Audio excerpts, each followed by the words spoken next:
Uganda, my country, my identity.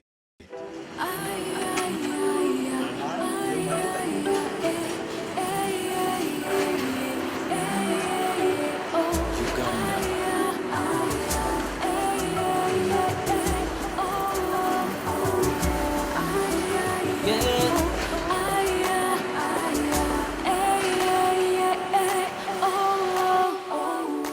24/7, this machine is printing. The machine, using laser technology, is the best for printing polycarbonate cards world over. Daily, the machine prints 56,000 cards. Like these machines, the project staff are maintaining a 24/7 working culture to ensure that they meet the National Identification Issuance launch. The journey to this milestone has been a long one. Uganda's borders were drawn in 1926. That was the time to uniquely identify Ugandan citizens by issuing them with national identity cards. The next opportunity was in 1962 when Uganda acquired independence. Uganda is independent.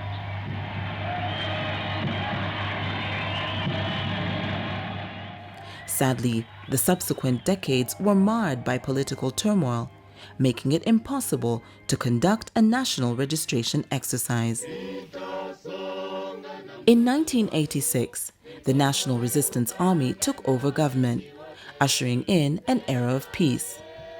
This notwithstanding, the new government faced a challenge of reconstructing a country that had experienced a civil war.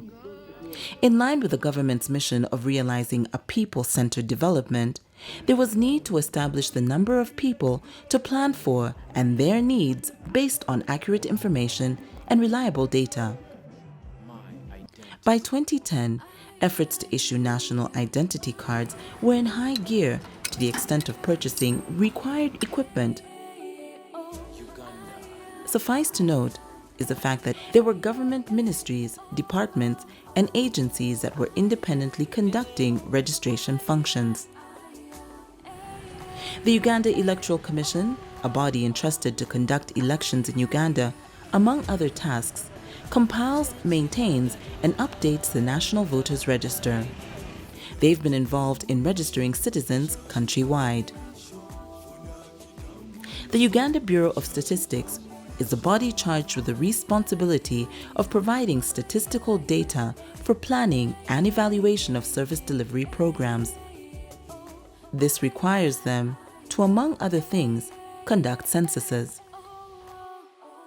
The Uganda Registration Services Bureau is responsible for all civil registrations under an Act of Parliament, Cap 210, which provided for the body's establishment.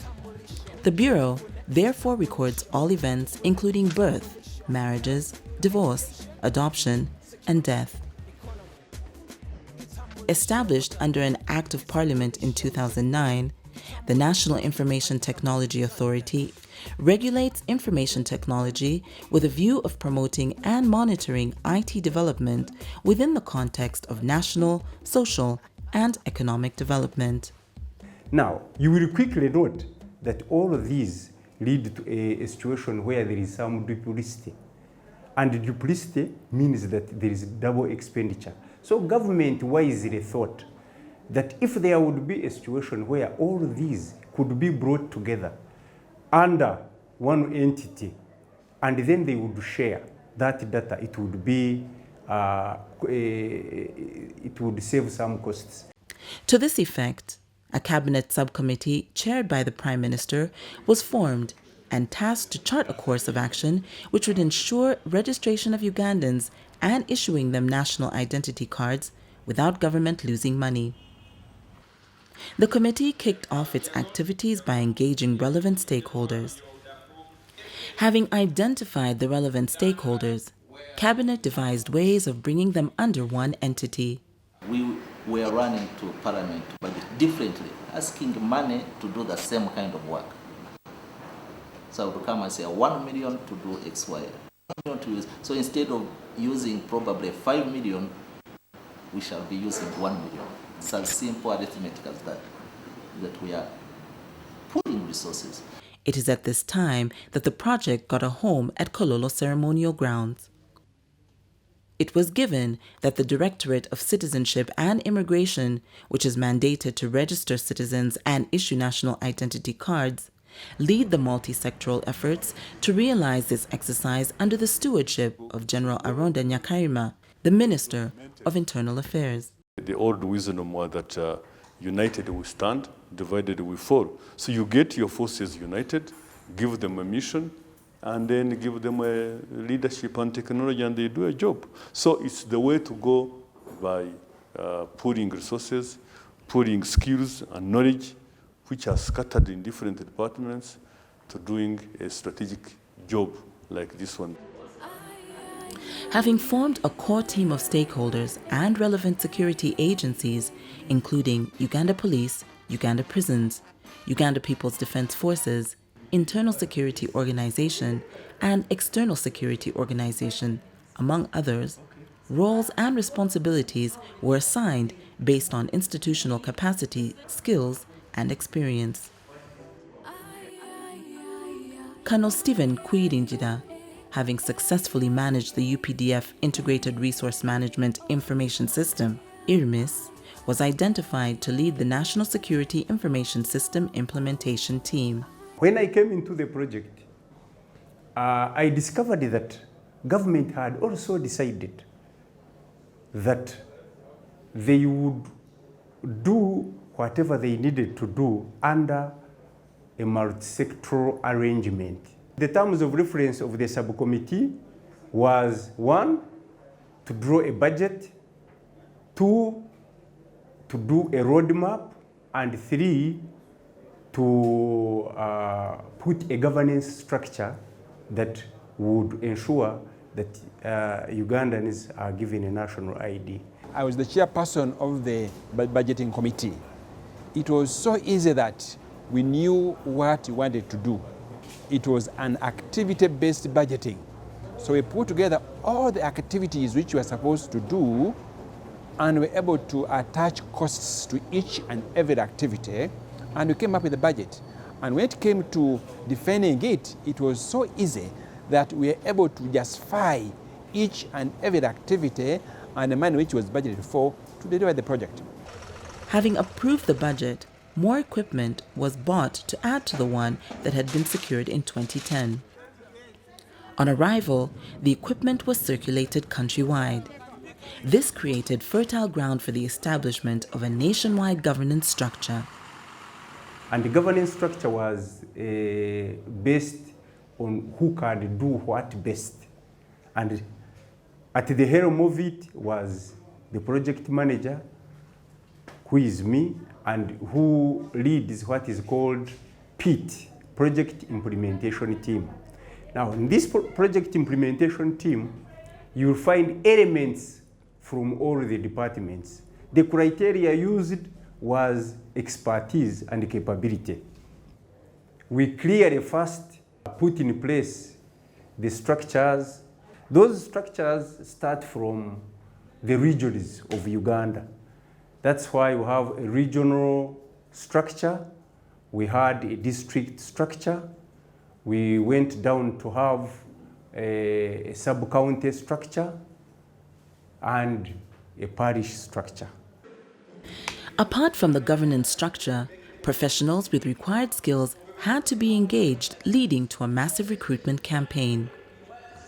As we talk, the region has 22 operating regions for purposes of the project. Then we have staff here at the data center. They're at the management level, that's the project implementation team.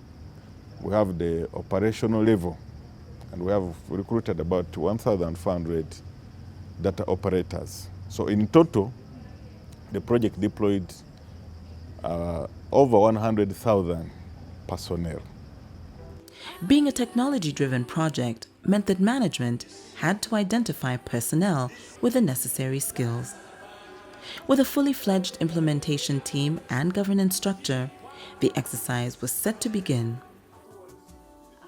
On 4th December 2013, General Aronda Nyakaima, the Minister of Internal Affairs, and National Project Coordinator, launched the project. The strategic roadmap leading us to enrollment and ultimate issuance of the national identity card is that, and I do hereby launch it. Having launched the exercise, activities kicked off in high gear. A mass publicity and awareness campaign was embarked on countrywide. All media platforms, including radio stations countrywide, television stations, print, and social media were engaged. Advertisements, news supplements, editorial support, as well as new media in form of Facebook, Twitter, and active websites were all utilized. Meanwhile, the National Implementation Project team, headed by the National Coordinator, traversed the whole country, reaching all corners to sell the project to Ugandans. Cultural institutions were recognized as very key to the success of this project. This informed management's decision to seek their support. Thankfully, it is a development they related to and offered full support. Religious leaders of the different denominations were also engaged, and their blessing helped give positive signals to their flock. Their prayers really drove us crazy. They said we couldn't do less. They went in their pulpits, they said, we want this exercise to succeed. We want you people to go out and enroll. And we enrolled in their premises.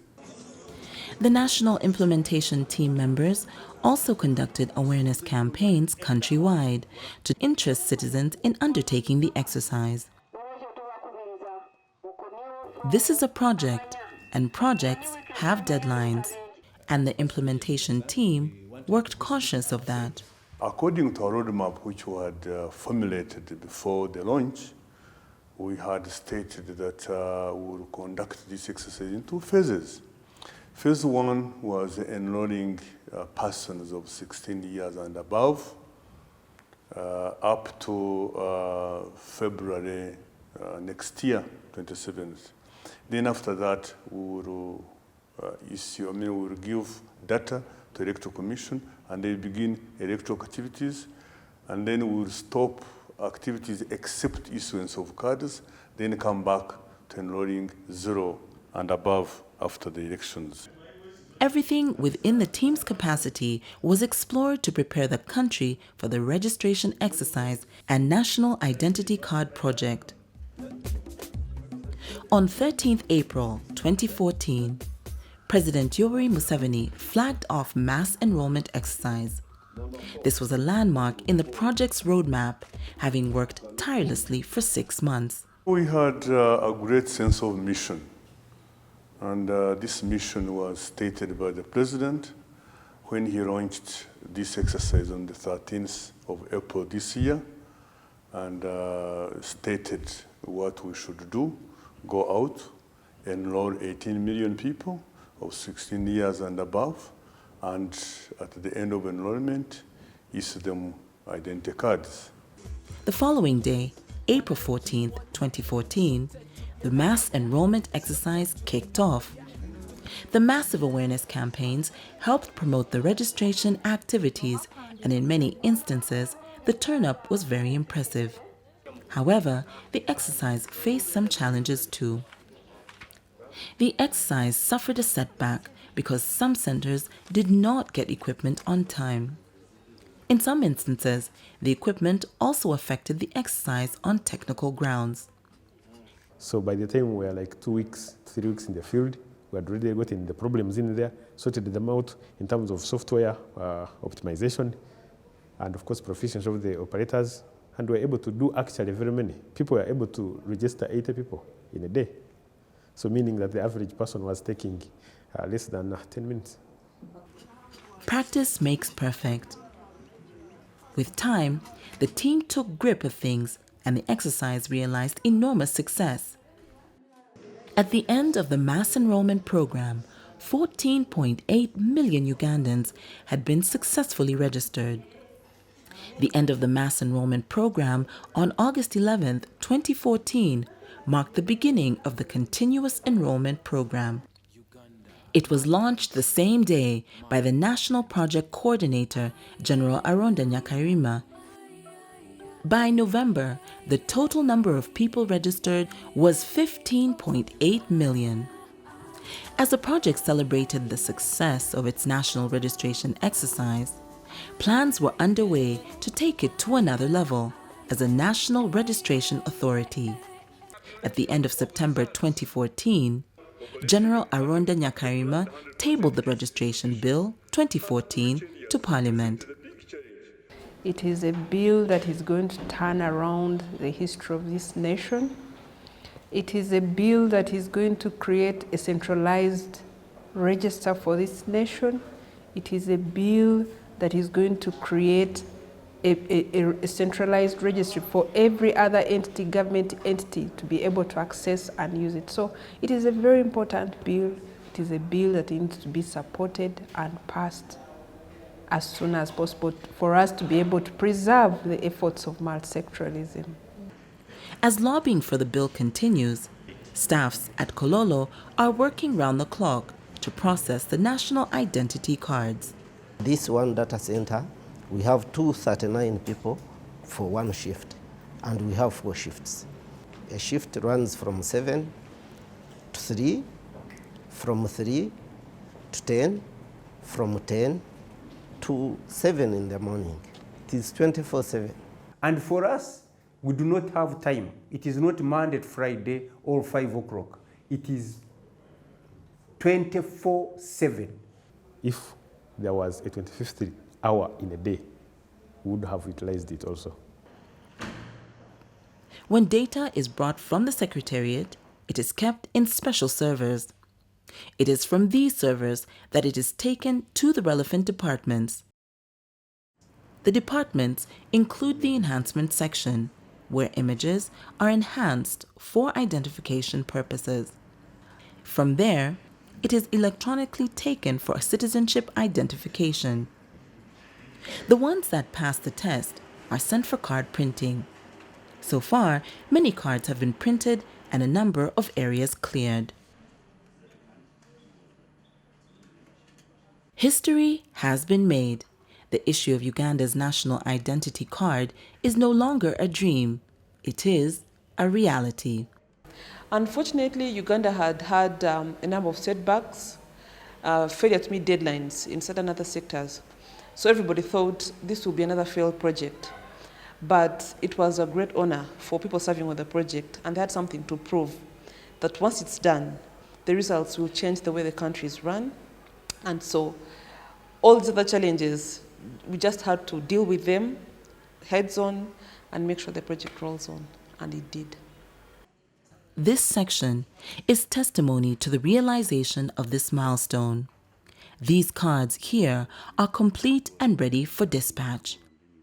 The national ID cards are going to be very crucial in identifying whomever presents himself or herself to polling station.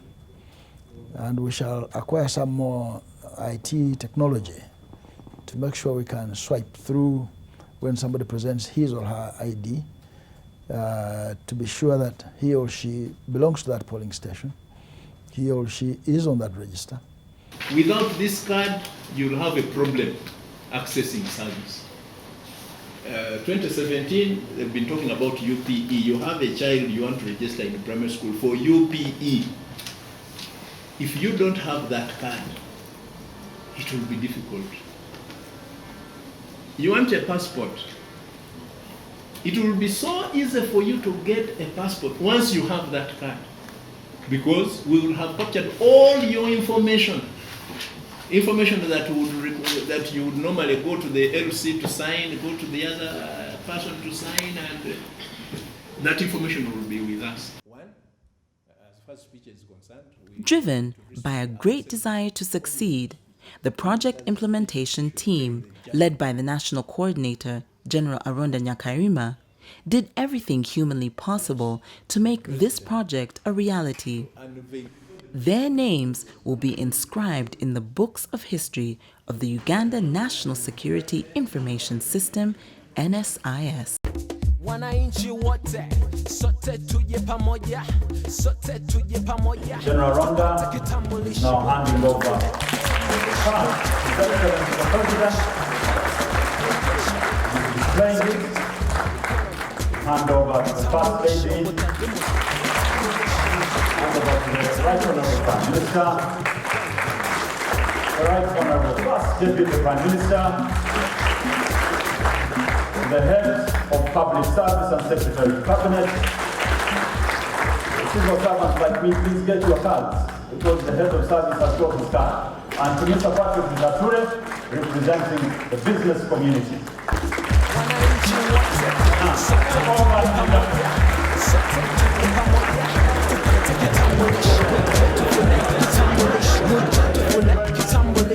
Health, education, security, economy. The moment has come today to begin issuing to Uganda citizens cards to show proof of their citizenship. So this card will show you are a Ugandan citizen. That is one. Two, it has an identification number. This will be your number of Tusokufa.